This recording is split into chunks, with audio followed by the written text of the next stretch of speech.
Jadi gini, kenapa nggak bisa kayak tadi langsung entitas, ini entitas sama entitas digaris langsung gitu nggak bisa, karena ini kan mau menjelaskan hubungan antar entitas. Nah, hubungan itu kan memang ada simbolnya sendiri, si relationship ini nih, yang ini simbolnya. Jadi ini harus ada pada setiap entitas. Mungkin bisa jadi pertanyaan kalau entitasnya itu punya atribut atau enggak, itu bisa atau enggak. Itu kadang ada yang pertanyaannya kayak gitu. Jawabannya itu tergantung. Di beberapa hal, di beberapa kasus memang relationship-nya ada yang punya atribut. Jadi kalau dibilang bisa atau enggak, di beberapa referensi ada yang membuat si relationship-nya ini punya atribut. Tapi kalau misalnya di beberapa referensi lain, ada yang dia nggak usah dikasih atribut, jadi atributnya itu fokus di entitasnya aja. Ini entitas 1, misalnya entitas 2. Ya, kayak gitu. Nah, jadi entitas di sini, itu ngambilnya dari mana kemarin? Yang udah pasti dari DFD. Entitas yang ada di DFD. Tapi itu nggak cukup, karena entitas yang di DFD itu hanyalah subjek yang nantinya si pengguna sistem, ya, pengguna sistem yang gunain langsung. Tapi ketika di IRD ini nggak cuma pengguna sistem, tapi ada objek dari sistemnya juga. Misalnya, kayak misalnya judulnya Putri apa? Pemesanan ya. ini, Bu, penyewaan perawat. Kita lihat Putri itu penyedia jasa perawat. Oke. Penyedia jasa perawat berarti entitasnya ada apa aja? Entitas subjeknya ada customer, perawat, terus ada admin, sama kepala bagian. Misalnya ada customer, ada admin.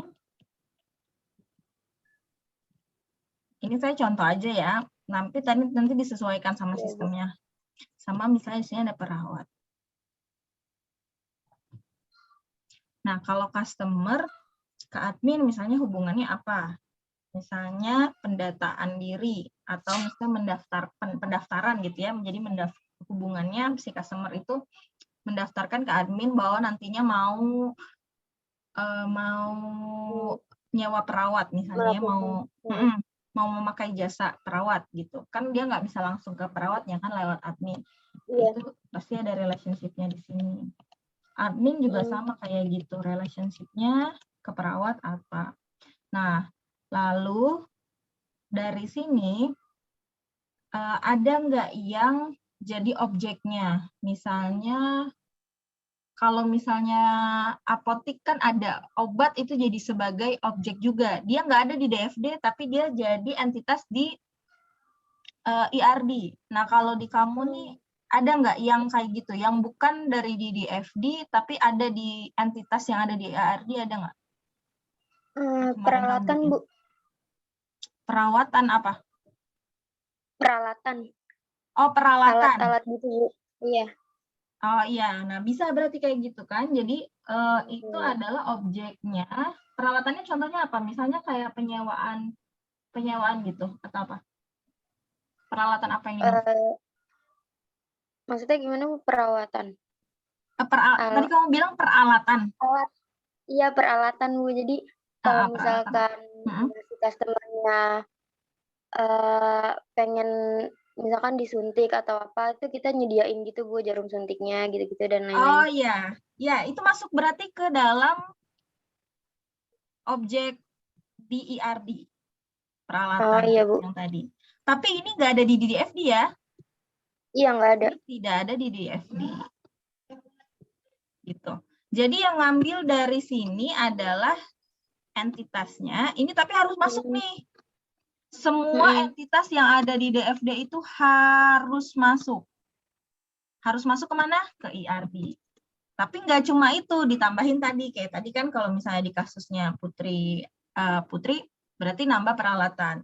Atau kalau yang misalnya tentang inventory atau penyediaan barang, berarti barang itu sendiri, barangnya itu masuk ke dalam entitas di IRD, tapi tidak masuk entitas di DFD gitu. Paham nggak? Paham, Bu. Gitu. Boleh kalau misalnya mau nanya, nggak harus langsung, walaupun tadi saya bilang nanti fokus di terakhir itu kita ngebahas materi di ini, tapi kalau yang sekarang mau nanya ya sekarang aja daripada nanti lupa. Maksud saya sekarang mau ngabisin materi biar nanti sisanya ngelarin laporan ya, karena laporannya harus selesai. Kan mau kan kelas Ya, ini baik. mau lulus semua kan? Mau, Bu. Soalnya gimana? Udah diimplementasiin nggak? Saya tuh juga koordinasi sama dosen visualnya. Kelas kalian kan Pak Imam. Jadi kita juga sebagai dosen pengampu juga sharing juga gitu. Jadi kalau misalnya saya juga nanya ke Pak Imam tuh, misalnya kayak progres kalian di visualnya gimana, nyambung nggak nih sama ansisnya, kayak gitu kan, supaya jangan sampai ansisnya jalan, visualnya nggak jalan, atau kebalik, visualnya jalan, ansisnya nggak jalan kan, karena ini nantinya balik lagi saya ingetin nantinya buat kalian juga ya, nanti ketika kalian di semester 8, kalau ininya udah rampung semuanya, beres, jadi nanti di semester 8-nya nggak lama nih nyusun KKP-nya, karena ansis sama visualnya udah beres, udah kelar. Meskipun laporan yang kalian itu buat tugas ansis aja, maksudnya buat nilai ansis, dan tugas visual buat nilai visual, bukan buat nilai KKP, tapi kan itu nanti jadi pegangan kalian juga buat ngajuin ke dosen pembimbing KKP-nya. Nah, balik lagi nih kalau sudah ke IRD kemarin dan normalisasi itu beres, itu nanti di terakhir saya mau ada koreksi lagi ya, satu kelompok yang lain, satu kelompok kita koreksi. Kemarin kan udah kelompok yang satu, terus kita sekarang nanti kelompok 2, kita lihat nih ngaco-ngaco enggak, kita lihat ya pekerjaannya nanti yang kelompok 2. Lalu untuk itu sekarang saya masuk materi dulu. Terima kasih ya, Bu, atas penjelasannya. Iya, sama-sama. Pokoknya kalau misalnya mau nanya, nggak apa-apa, nanya aja. Saya seneng kalau banyak yang nanya, beneran. Pada diem-diem, tapi ternyata abis itunya ngaco, nggak ngerti. Nggak apa-apa, nanya aja. Walaupun udah saya jelasin gitu ya, ditanya lagi.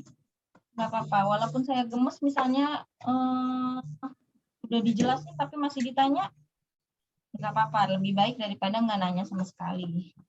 Ini sebenarnya pertemuan 12 ini ada step transition diagram, tapi ini saya nggak mau bahas sih karena ini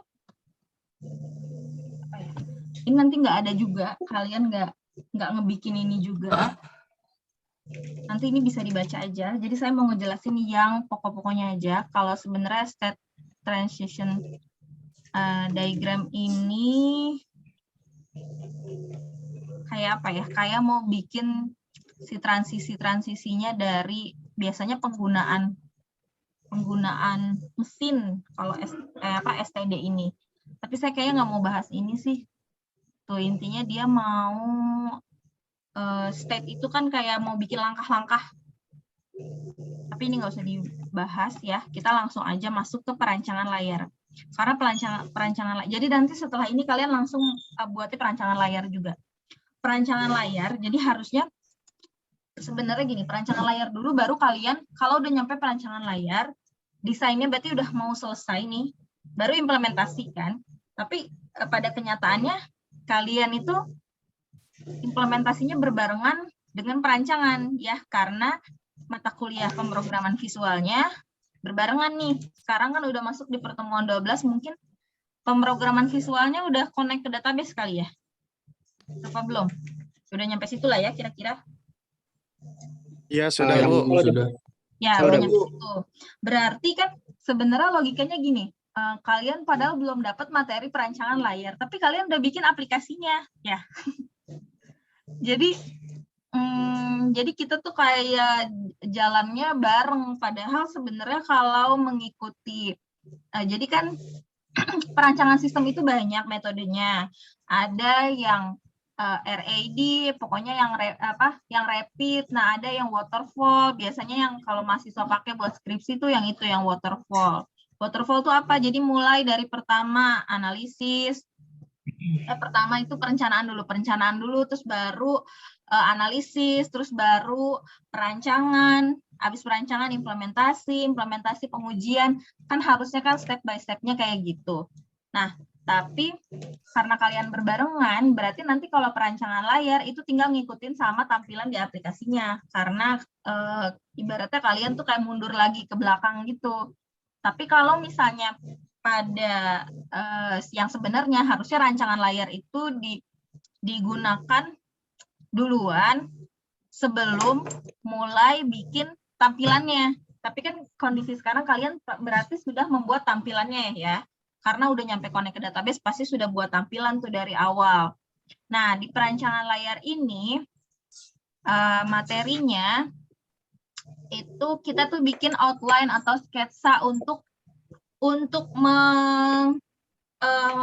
gimana ya ngomongnya. Jadi sketsa atau outline ini untuk menunjukkan hasil perencanaan kalian. Jadi sebelum diimplementasi, ya nggak cukup nih cuma dari DFD aja, nggak cukup cuma digambarkan dengan IRD aja. Sistemnya udah jelas ya, digambarinnya di DFD. Terus setiap aliran data dijelasin di kamus data. Terus setiap database-nya di perancangan database. Terus setiap entitasnya dijelasin lagi di IRD. Terus database-nya dinormalisasi tuh biar tabelnya sudah menjadi baik gitu. Nah, tapi nggak cukup cuma sampai situ aja. Kenapa? Karena dalam sebuah sistem informasi, kalian kan ada membuat aplikasi di dalamnya.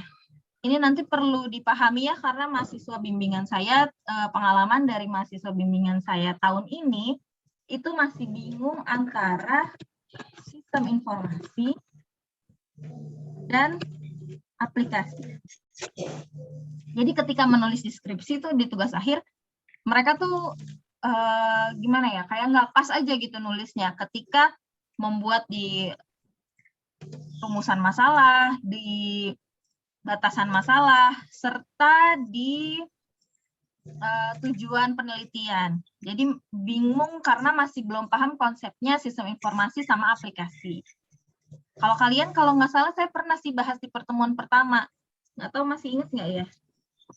Sistem informasi sama aplikasi bedanya apa?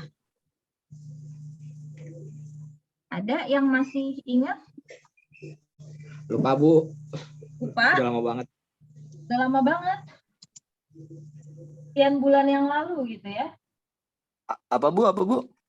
Apa bedanya sistem informasi dan aplikasi? Yang mau jawab bilang dulu namanya siapa?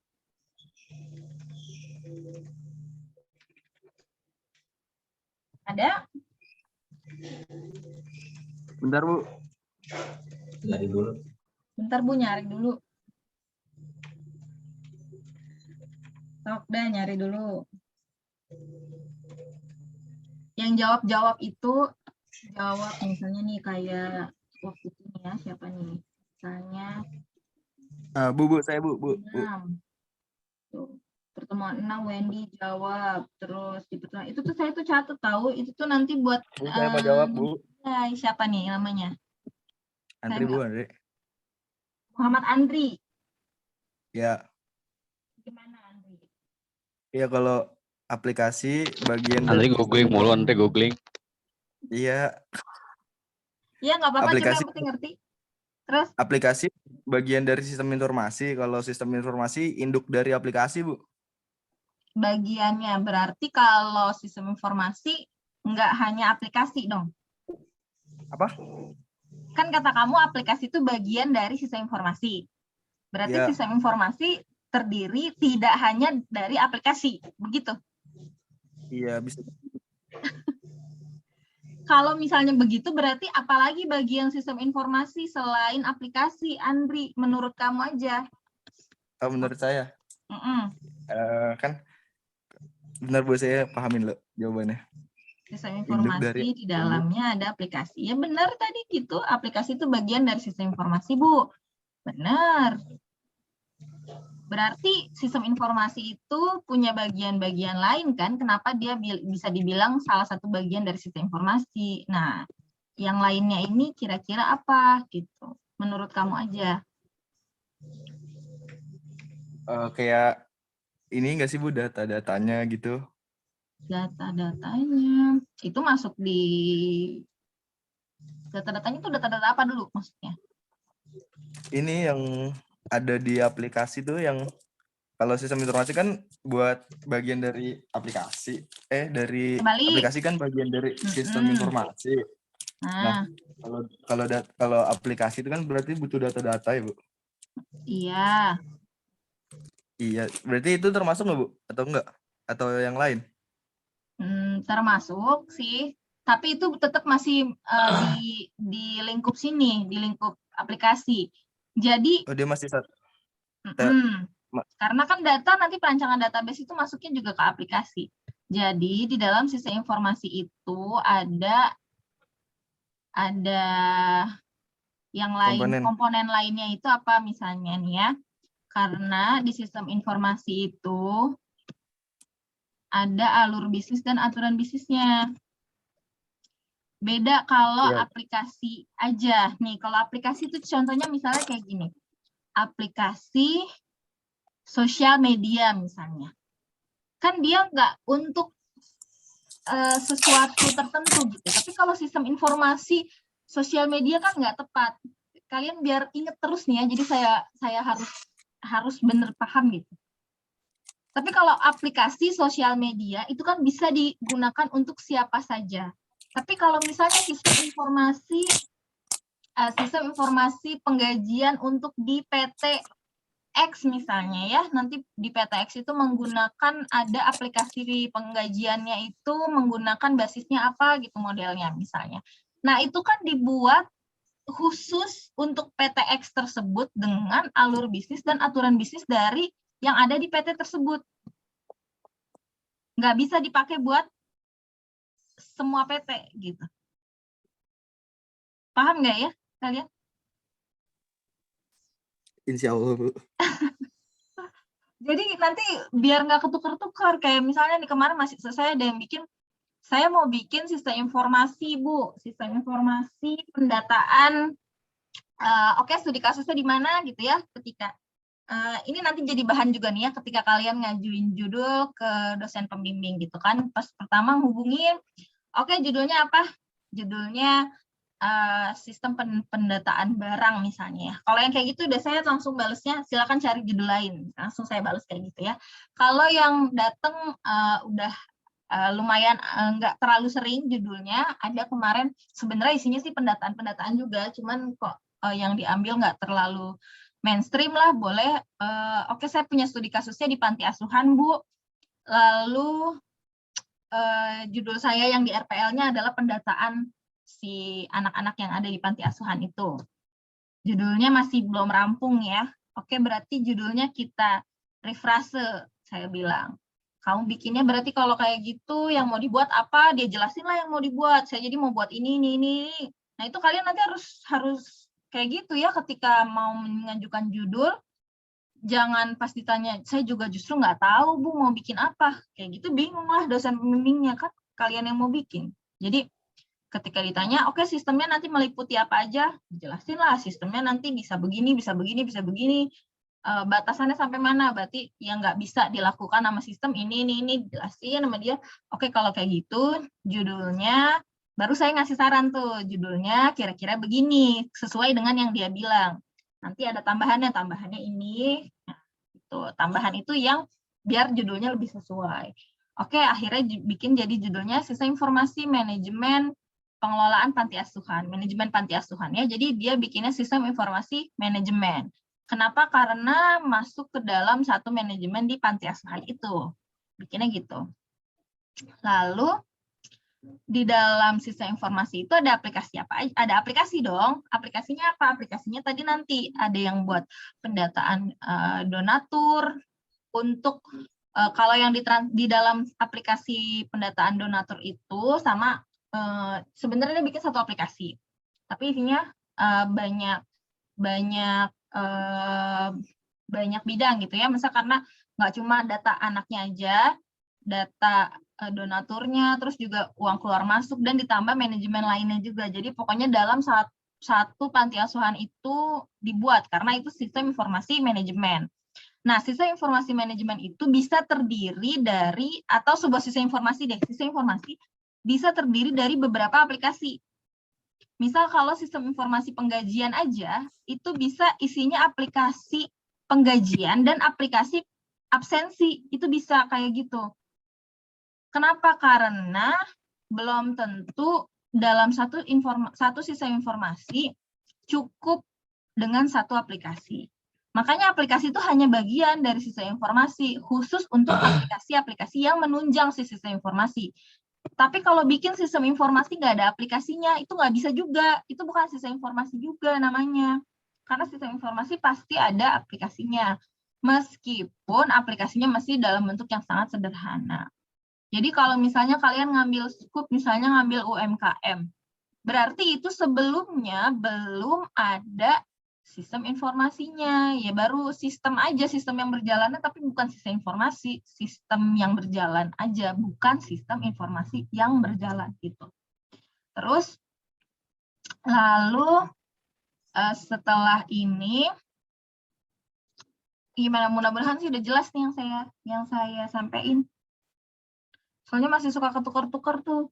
Jadi kalau misalnya nanti bilangnya di perumusan masalah misalnya gitu ya, bagaimana merancang sebuah aplikasi atau bagaimana merancang sebuah sistem informasi yang dapat, itu juga harus diperhatikan kata-katanya.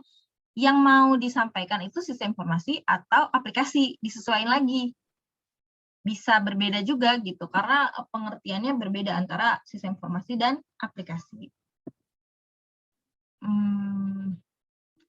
Oke. Saya lanjut ya ke perancangan layar. Jadi perancangan layar itu nantinya biasa disebut dengan user interface. Mungkin kalau teman-teman yang kurang suka ngoding, itu bisa nih pindah aliran ya.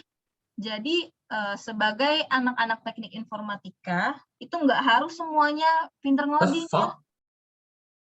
Nggak harus semuanya bisa ngoding. Bisa sih, memang harus ya, bisa mah, karena memang ada mata kuliah wajib yang kita tuh harus ngoding, tapi nggak harus jago gitu, sekedar bisa aja itu nggak apa-apa.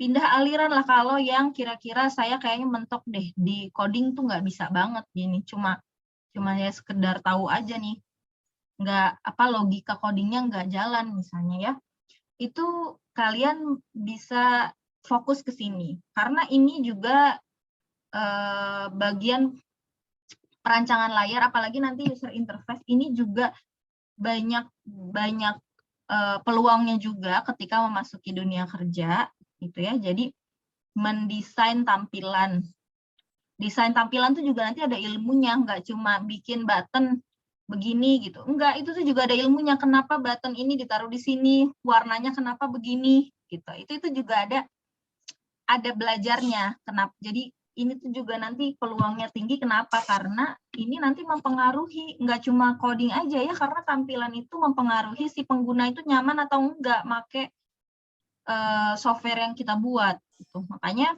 kalau yang nanti dikira-kira misalnya kalian, kayaknya saya nggak bisa nih di dalam yang ngoding kayak gini ya, nggak kayak si teman saya yang lain gitu. Ya nggak apa-apa, nggak semua anak TI itu jago ngoding, nggak, bisa pindah ke sini. Jadi ngambil ke desain.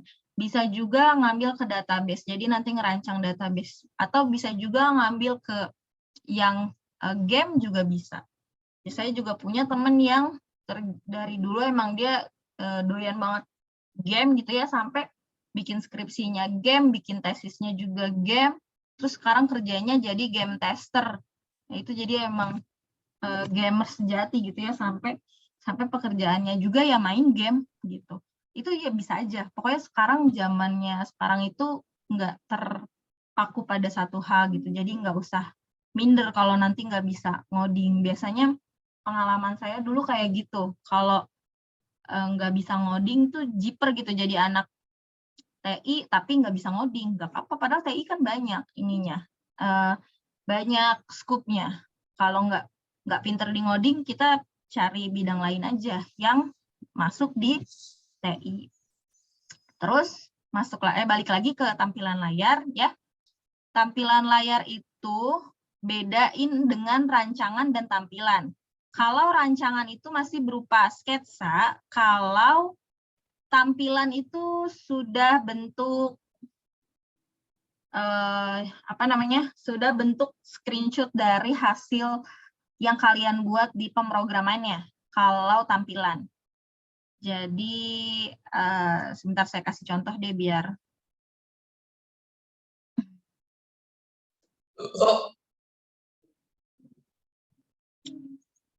Kalau ada yang mau bertanya silakan. Ini saya sambil ngasih contoh mana tampilan, mana rancangan tampilan layar. Jadi beda ya rancangan layar dan tampilan layar. Bu, user interface itu berarti yang desainnya pakai kayak Adobe XD sama ini Bu ya, kayak Figma gitu ya Bu? Ya, itu UI UX nanti masuknya. Itu seru juga sih belajar itu tuh, UI UX.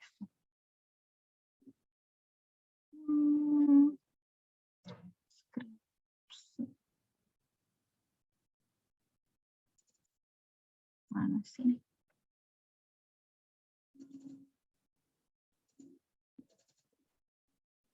Nah, nanti semester depan kalian udah siap-siap tuh pikirin judul, karena nanti di mata kuliah RPL tuh buat calon skripsi kalian. Meskipun bisa jadi ditolak ya, karena kalau yang kayak tadi, kayak saya tuh udah nggak nerima yang persediaan barang tuh. Jadi kalau dari RPL-nya dia bikin persediaan barang, saya biasanya udah cari judul lain. Apalagi penjualan juga karena sudah banyak banget gitu yang ngambil itu.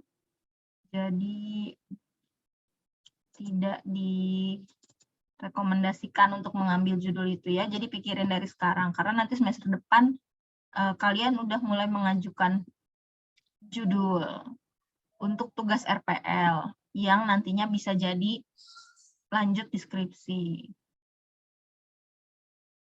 Oh, mana sih nih? Oh, ini dia skripsi. Skripsinya siapa ya? Coba Arga deh.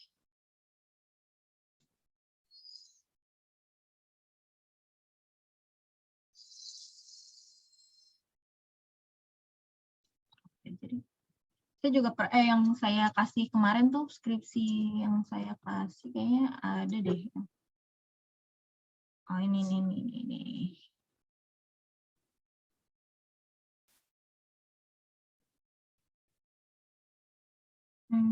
Oke, kita share screen lagi. Nah, teman-teman, jadi kalau yang ini tuh perancangan layar.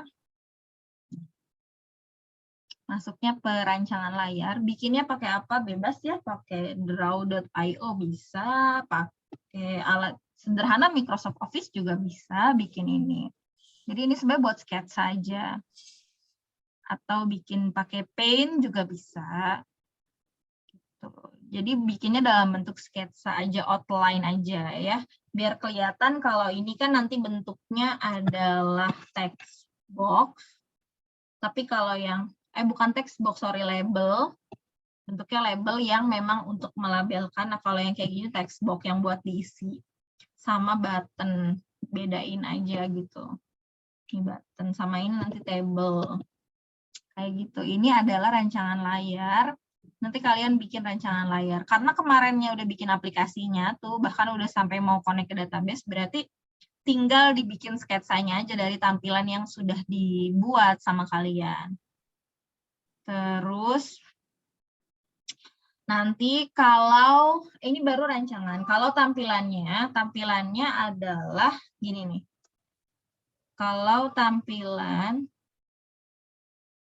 mana nih?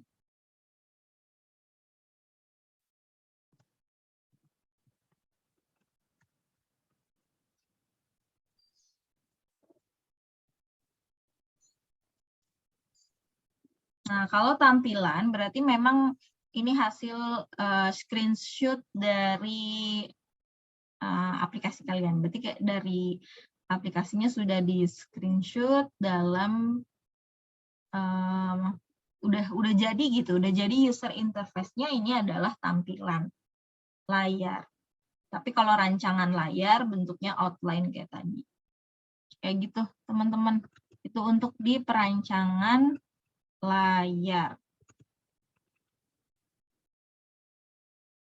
Rancangan layar itu di sini ada tambahannya ya. Tuh.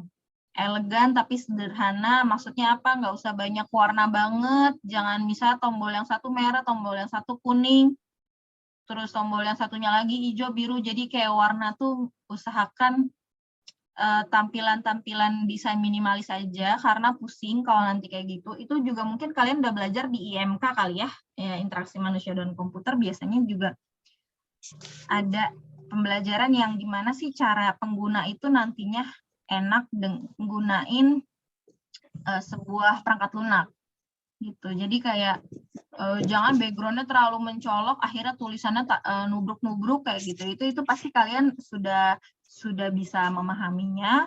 Jadi kayak representasi gambar, skala kontras, proporsi, organisasi struktur visualnya, kelengkapan dan kesesuaiannya. Jadi itu diterapkan di dalam perancangan layar, ya. Lalu pedoman tampilan layar nih. Pastikan data apapun yang dibutuhkan pengguna tersedia pada tampilan. Misalnya kalian tadi mau bikin yang tadi si Putri ya, perawat. Itu juga harus lengkap buat input datanya. Nanti jangan sampai ada yang kurang. Makanya kemarin data bikin dulu kan perancangan database. Nah, sebenarnya buat bikin perancangan layar itu gampangnya itu kita lihat dari yang sebelum-sebelumnya. Lihat dari lihat dari database-nya ya, perancangan database-nya. Itu untuk apa? Untuk di-input, untuk di-output. Ngelihat dari situ, rancangan database-nya itu ada apa aja, dinormalisasi juga. Jadi kita tahu ada berapa tabel. Nah, dari tabel itu mau dibikin beberapa tampilan kayak gitu. Itu kan harus sinkron, jangan sampai misalnya, kan berarti kan input itu sendiri ya, misalnya input data perawatnya di-input tuh sendiri. Berarti itu dalam satu tampilan, dalam satu form. Nah, dari form input itu isinya apa aja? Isinya berarti kita mengacu ke field yang ada di database kan. Nah, itu berarti kan semuanya saling berelasi nih. Makanya saya bilang dari awal waktu itu mata kuliah ANSIS ini dari awal sampai akhir tuh pasti saling terkait satu sama lainnya, karena ini merupakan proses perancangan membuat sebuah perangkat lunak gitu, sebuah sistem informasi yang di dalamnya ada perangkat lunaknya, ada aplikasinya. Jadi memang harus ketergantungan satu sama lain dari setiap yang dibuat gitu. Terus yang keduanya, tayangkan data kepada pemakai dalam bentuk yang langsung dapat digunakan. Nah, jadi jangan yang ribet-ribet juga, misalnya nih ya kayak gini, kalimat yang pendek dan sederhana tapi jelas. Jadi ketika di aplikasi misalnya ada instruksi gitu, instruksinya misalnya data akan dihapus, misalkan kita mau klik hapus record. Apakah Anda yakin data akan dihapus? Itu kan cukup singkat, jelas, tapi sederhana gitu ya. Jadi jangan dibikin terlalu panjang juga kalimatnya. Nah, itu juga ada pedomannya untuk membuat tampilan layar. Jadi kalian maksudnya membuat tampilan layar juga nggak bisa asal, karena itu yang bakal jadi muka dari aplikasi kalian gitu. Jadi kayak misalnya nanti buat penamaan di form input gitu ya, itu kan nggak bisa juga terlalu panjang gitu. Misalnya kayak di label gini deh, di contohnya. Saya ngasih ke contoh, kelihatan ya, pindah-pindah slide. Kelihatan, Bu. Kelihatan. Ya, misalnya di sini kan kode barang, berarti kan nanti yang kita input di sini kode barang ya. Coba kalau misalnya di sini kamu tulisnya gini di label ininya, input kode barang yang sesuai dengan misal bla bla bla gitu, kepanjangan. Kita juga akan bingung dan ngabisin waktu kan untuk bacanya. Jadi itu perlu nantinya pahami juga kayak gitu. Perlu dipertimbangkan gitu ya penyusunan yang baik untuk di perancangan layar. Terus juga konsisten, jangan misalnya di form data barang misalnya di sini hijau, dia ngambil hijau, ntar di sini merah gitu. Data vendor kan jadinya mungkin berpikirnya mau variatif gitu biar banyak warna. Ya jangan kayak gitu juga gitu, variatifnya jangan kayak gitu juga. Atau di belakangnya nih warna-warni gimana gitu, itu ya usahakan yang enak dilihat oleh mata gitu ya. Terus penyusunan buttonnya juga seperti apa, itu di perancangan layar kuncinya. Terus di sini ada strategi perancangan, transform analysis, sama transaction analysis.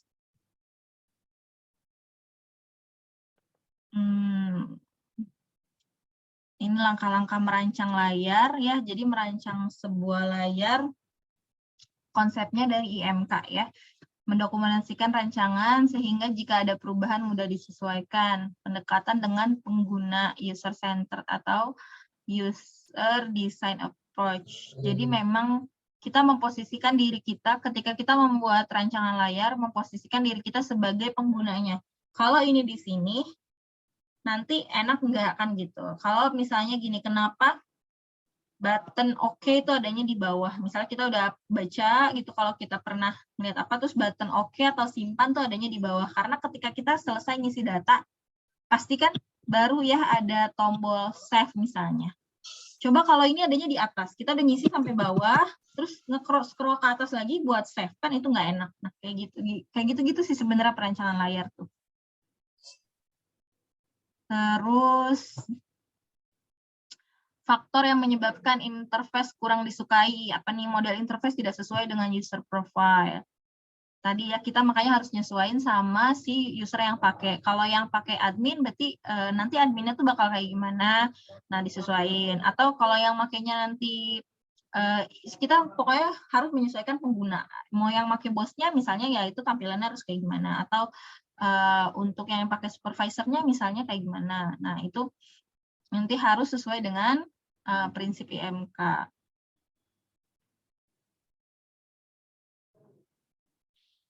Di sini urutan perancangan layar, pemilihan ragam dialog, perancangan struktur dialog. Dialog itu yang tadi misalnya mau hapus, misalnya kayak mau simpan gitu kan, itu biasanya ada muncul button dialog lagi. Nah, itu juga harus kata-katanya disusun yang sebaik mungkin, singkat, sederhana, namun jelas.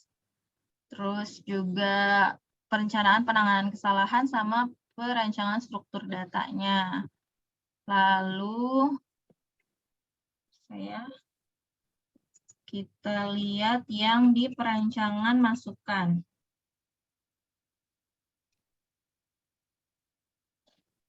Keluaran dulu ya, masukan. Keluaran dulu berarti. Ini rancangan keluaran sama rancangan masukan, ini barengan. Input sama rancangan output. Kalau rancangan input dulu aja deh yang dibahas. Rancangan masukan nih. Ini udah tampil teman-teman semuanya, rancangan masukan atau perancangan input. Jadi rancangan input itu yang dimaksud, udah slide saya udah terganti belum? Udah, Bu.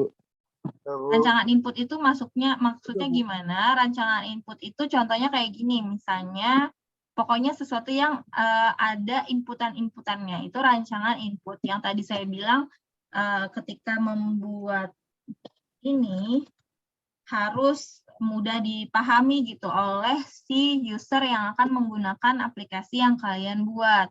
Nah, juga harus jelas ini nanti diisinya oleh siapa, pengisiannya bagaimana gitu. Nah, terus sama ada yang lengkap nggak nih yang mau diisi gitu. Ini adalah contoh rancangan input. Nah, kalau rancangan input itu masih berupa sketsa ya, tapi kalau rancangan sudah dalam bentuk tampilan layar input, itu udah dalam bentuk screenshot dari si aplikasinya tadi. Ya sebenarnya ini balik lagi ke si layar-layar tadi, cuman bedanya yang di sini input sama nanti ada yang output. Gitu.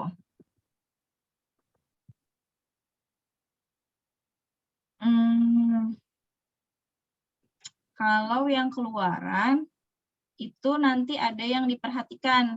Outputnya itu berupa apa? Misalnya mau nanti di layar aja, atau ada yang tercetak, atau berupa audio gitu ya, atau visual kayak gimana, terserah. Nah itu, atau berupa grafik, misalnya gitu nanti hasil outputnya audio atau visual. Nah, itu adalah contoh keluaran yang dihasilkan. Jadi nanti biasanya kalau kalian bikin sistem informasi, nanti outputnya itu adalah berupa laporan. Nah, laporannya itu biasanya ada tombol untuk cetaknya juga. Jadi tidak hanya dalam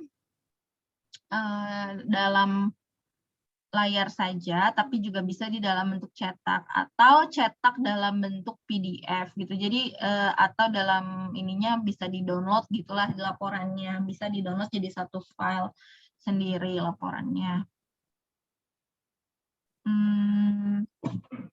Sampai sini ada pertanyaan?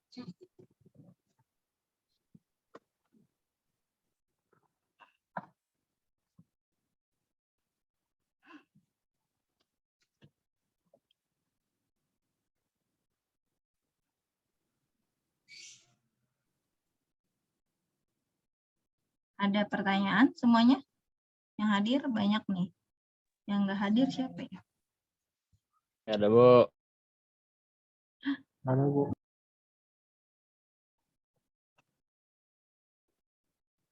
Oke, kalau nggak ada saya cukupkan. Absen dulu deh. Absen yang kalian ada 39. 38 berarti. 38.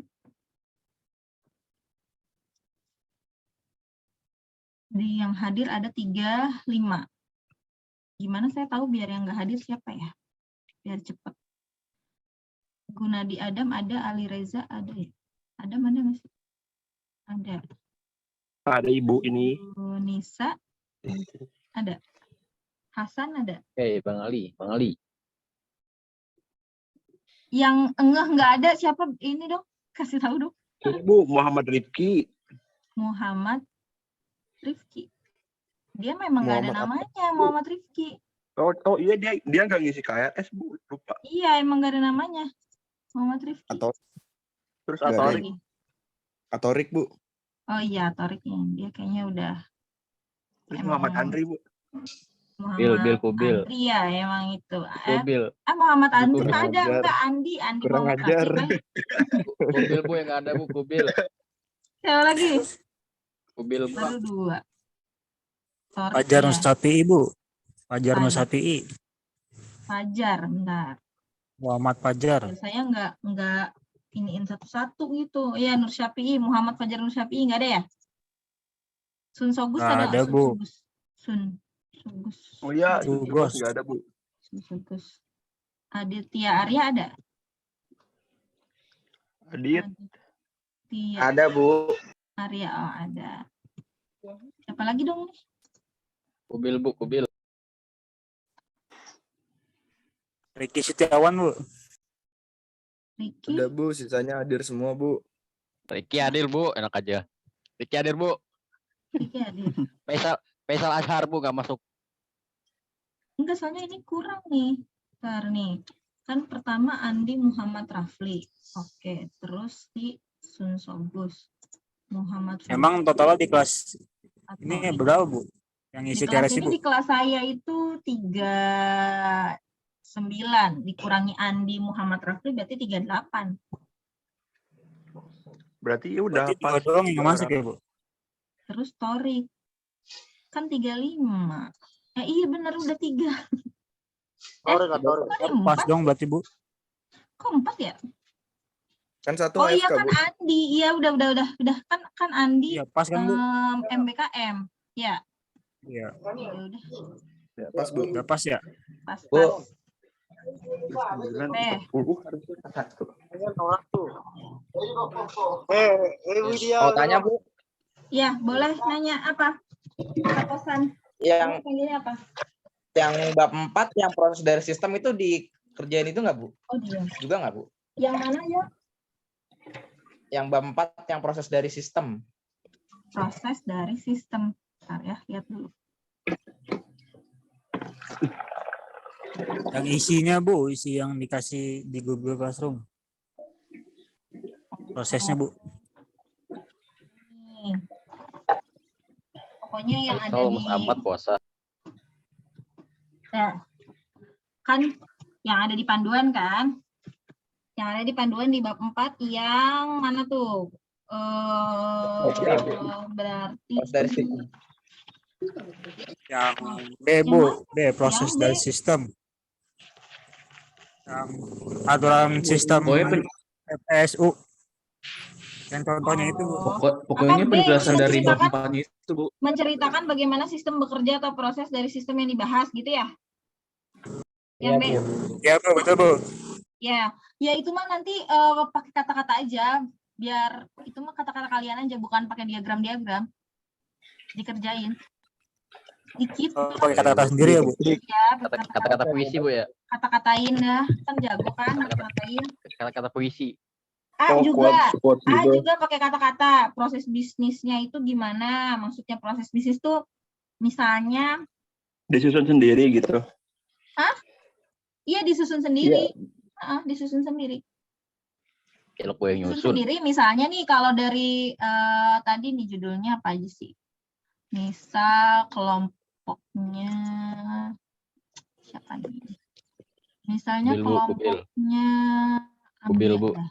Kelompoknya Ambia ini sisa informasi penjualan souvenir di Wirausaha Detik.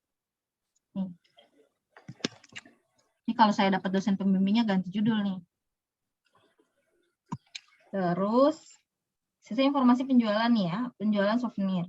Berarti kan nanti penjualannya itu ada aturan bisnisnya, kan aturannya gimana, misalnya dari pembeli itu nanti memilih barang, lalu nah kayak gitu-gitu kan, itu kan proses bisnis. Nanti yang layanin adalah kasir. Nah kasir itu nanti tugasnya ngapain aja misalnya. Terus nanti owner akan gimana gitu. Itu tuh sebenarnya di proses bisnis. Buat ngerangkai katanya gimana, referensinya itu yang saya kasih, bisa dilihat-lihat ya. Dari contohnya ada di atau deskripsi yang kemarin saya kasih juga itu boleh dilihat. Tapi Bu, bikinnya sesuai kata-katanya lagi. harus baku nggak, Bu? Ya yang jelas formal. Dengan bahasa Indonesia yang baik dan benar dong kalau penulisan semuanya, mau apapun itu. Pokoknya kalau tugas kuliah mah kalau secara tulis ya pasti harus formal dong. Oke, Bu. Dia orang Sumatera, Bu. Nyelipin bahasa-bahasa sehari-hari gitu kan untuk mempermudah, siapa tahu. Bahasa jaksa. Nggak bisa Ya, lah, nggak bisa. Harus baku dan formal sesuai dengan bahasa Indonesia yang baik dan benar.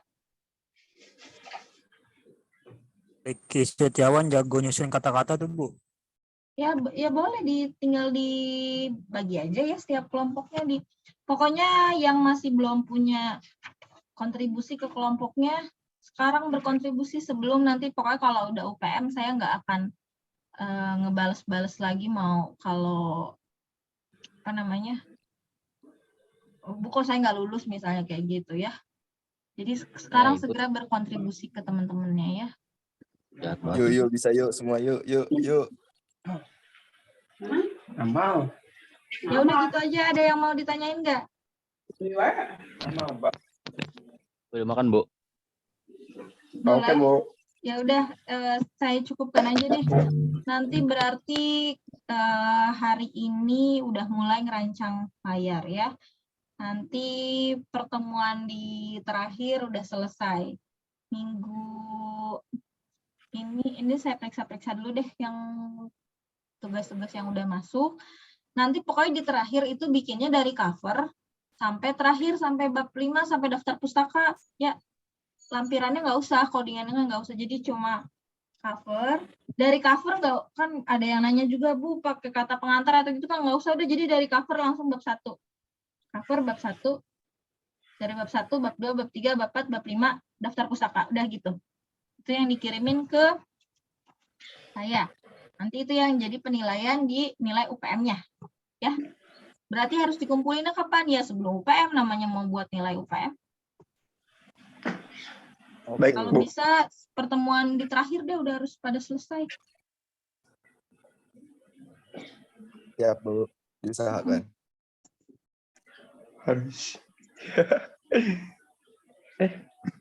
Ya udah, saya cukupkan untuk hari ini. Bu, nanti pas bikin inian layarnya bisa konsultasi nggak, Bu? Bisa. Sebenarnya dari kemarin juga kalau mau konsultasi aja. Bisa. Misalnya, Bu, ini kelompok saya bener nggak? Ya ini aja, bilang. Soalnya kan Japri, Bu. kalau misalnya nggak kalian kayak gitu, saya kan banyak yang harus diperiksa. Jadi yang ngotot duluan minta diperiksa, biasanya yang saya sebutin periksa. Gitu. Ya kan, jangan sampai kayak kemarin waktu itu salah pemahaman saya, Bu. Ya boleh aja. Kan kalau itu bisa sama dosen visual juga ya, Bu? Itu masalah Bisa. mulu Bil emang. Ya bisa juga Lu sama nggak bantuin, sama Cok. visualnya. Kalian sama Pak Imam yang bener kalau kelas Pak Imamnya tuh udah bagus ininya ngasih taunya. Kalau kaliannya begini nanti awas aja lagi ya.